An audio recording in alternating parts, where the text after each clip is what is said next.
Ryan Little.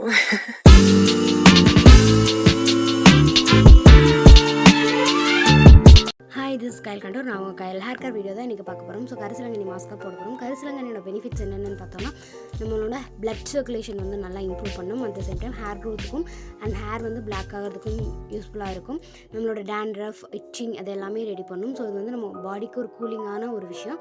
So இன்டேக்காகவும் நம்ம எடுத்துக்கலாம். இன்டேக்காக எடுக்கும்போது கரிசலாங்கண்ணியோட பவுடர் ப்ளஸ் பெயின் அது வந்து பாலில் மிக்ஸ் பண்ணியும் குடிக்கலாம். ஸோ கரிசலாங்கண்ணி பறிச்சதுக்கப்புறம் அதோட லீவ்ஸை மட்டும் தனியாக பிரித்து அதை வந்து வாஷ் பண்ணி எடுத்துக்கணும். ஸோ வாஷ் பண்ணி முடிச்சதுக்கப்புறம் நம்ம ஹேருக்கு தேவையான அளவுக்கு எடுத்துகிட்டு அது கூட நான் வந்து கர்ட் ஆட் பண்ணுறேன். நீங்கள் கர்டு கூட ஆனியன் இல்லை ஆம்லா அந்த மாதிரி ஐட்டம்ஸும் ஆட் பண்ணலாம். ஸோ வந்து நான் இன்றைக்கி கர்ட் மட்டும் தான் ஆட் பண்ணி அரைச்சி எடுத்திருக்கேன்.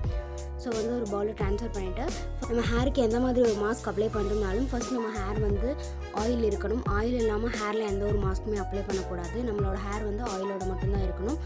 ஸோ நீங்கள் இது மாதிரி இல்லாமல் வேறு எந்த மாஸ்க் அப்ளை பண்ணுறதுனாலும் ஹேரில் வந்து ஆயில் இருக்கணும். ட்ரையான ஹேரில் எப்போவுமே மாஸ்க் அப்ளை பண்ணக்கூடாது. ஸோ வந்து நான் பார்ட்டிஷன்ஸ் பிரிச்சுட்டு லைட்டாக அப்ளை பண்ணுறேன். என்னோடய ஸ்கேல்ஃபில் தான் மெயினாக வந்து அப்ளை பண்ணணும் எந்த ஒரு மாஸ்க் போட்டாலும். ஸோ அதனால் ஃபுல் ஹேரையும் செக்ஷன்ஸ் பிரித்து நான் வந்து மாஸ்க் அப்ளை பண்ணிக்கிறேன். மாஸ்க் அப்ளை பண்ணுறதுனால ஒரு வேஸ்ட் கிளாத் டவல் வந்து நம்ம ட்ரெஸ்ஸுக்கு மேலே வந்து போட்டுக்கணும். ஏன்னா நான் இன்றைக்கி யூஸ் பண்ணியிருக்கிறது வந்து கரிசலாங்கண்ணி மாஸ்க். ஸோ அதனால் கரிசலாங்கண்ணியோட ஸ்டெயின் வந்து ட்ரெஸ்ஸில் ஒட்டிச்சுன்னா சீக்கிரம் விடாது. நான் க்ளவுஸ் போடாமல் அப்ளை பண்ணதுனால ஸ்டெயின் வந்து என் கையில் ஒட்டிருக்கு. நீங்கள் இந்த மாஸ்க் நீங்கள் யூஸ் பண்ணுறீங்க அப்படின்னா க்ளவுஸ் போட்டும் யூஸ் பண்ணலாம். ஸோ யூஸ் பண்ணி முடிச்சதுக்கப்புறம் ஒரு 1 hour அப்படியே விட்டுட்டு அதுக்கப்புறமா நம்ம ஹேர் வாஷ் பண்ணதுக்கப்புறம் ஃபைனல் அவுட்புட் இப்படி தான் இருக்குது.